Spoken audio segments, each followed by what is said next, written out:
I remember the morning of 9/11 like it was yesterday. Thankfully, and luckily for me, I wasn't affected directly in that I didn't know anyone or have any loved ones or anything that were even in New York at that time.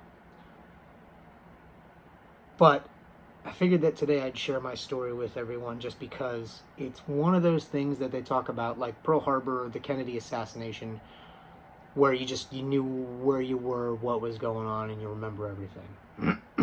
So I'm going to share my story, and I encourage you to share yours too, because it's just, we really should never forget it. And, we can keep it alive with sharing our stories. I was leaving for school. It was the fall after my senior year of high school. So I went going to county college. So I was driving, I was commuting like half hour or something like that. So I walk out the front door, and I still remember that day so clearly. It was a beautiful day, like a beautiful day. I walk out the front door, I go out to my car, pop in the car. As I get in the car, almost as if like they were waiting for me to turn the radio on. I was listening to Z100, Elvis Duran Morning Show. And Elvis, like as if he knew I just got in the car, goes, if you're just joining us, we're watching the television right now, and something has happened. There's been some sort of explosion at the World Trade Center. There's it's on fire. They think it may have been a plane. Like it was very early. Nobody really knew what was going on. So like I said, it was probably like 20 to 30 minutes drive to school, depending on traffic. As I arrived at the college, I'm pulling in, and I hear Elvis freak out. He's going, "Oh my God, oh my God, oh my God." And I'm like, what the hell's going on? And he's like, a second plane has flown into the building. Like, I just saw it. I'm watching ABC or whatever they were watching. I saw it flying, and in that moment right there, I got scared, because I was like, all right, this is not a coincidence. I like a lot of people probably felt that way, and it was just one of those things where I was like, okay, this is scary. So the first thing I did was I parked and I ran up to the school, because the school had televisions in the cafeteria. So I go into the cafeteria, and I'll never forget the sight when I walked in. It was a bunch of people. So all the TVs were raised on, they weren't flat screens yet. They were still like tube TVs, but they were all raised up on like shelves high up in the cafeteria. So everybody was just kind of standing. And it was heavy. And when you think back, you can see that in your brain, but in the moment, I don't think anybody saw anything except that television. And so I went in there, and they just kept showing the replay over and over and over again, and I was like, just couldn't believe it.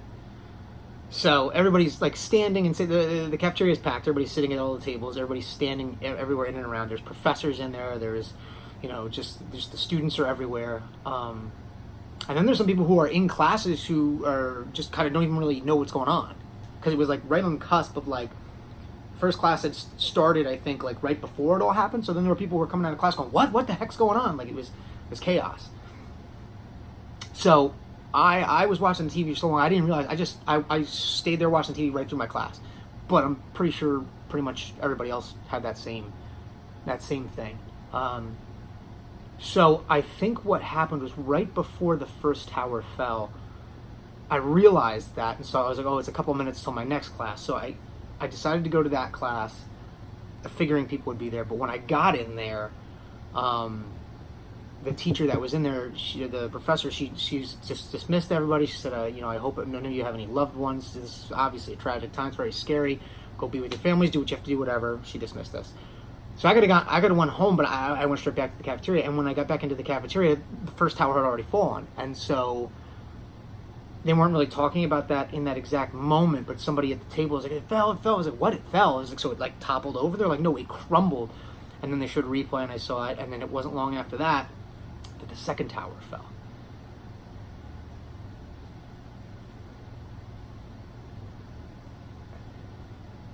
it's just so crazy. Like that day is so vivid in my mind. So after a little while longer in the cafeteria, I decided, okay, I'm gonna go home. And I got home, and when I got home, I was greeted by my grandma, who she and I were talking about what was going on, and I kind of watched the news with her for a little while, and it was just news all day. That's another thing that was insane. It was news all day on every channel, every channel you could imagine. I mean, there were some channels that was still regular entertainment as far as whatever their channel gave you, but it was so much. It was so crazy, and like TBS. And like TNT, because CNN and Turner owned all that, they just broadcast CNN on TBS and TNT. It was like there were no sitcoms on, there were no movies being shown. It was just news, and it was like the further you got into the day, the heavier it got. And my God, I can only imagine like what it was like. I can't even imagine what it was like for people going through it, but what I do remember as well is the next day and listening to the radio again on my way into work, and just the unity of everyone. And it's like differences didn't matter, beliefs didn't matter, politics didn't matter. Just the fact that we were all Americans mattered. And that was one of those moments where you're like, well, from the bad comes good. And, that little bit of unity that we had for that short time, if anything, something we long for today, many of us at least. But, yeah, I mean, that's my memory. It was a long day. It's so vivid. I'm sorry for pausing so much. I'm usually much faster and crazier, but it's just crazy how it plays over in my head and I see everything again. But I encourage you all to do the same. Share your story. If you want to make a video like this, make a video. If you just want to write it up down at the bottom. My wife has an amazing story as well. Much scarier than mine. Her father worked in New York. I'm not going to get into it, but to this day he's okay. Those who know, he's with us and doing well. But yeah, I mean, we all have a story, we all remember where we were on that day. So, don't hesitate to tell your story. All right. Feel free to share. Thanks, guys.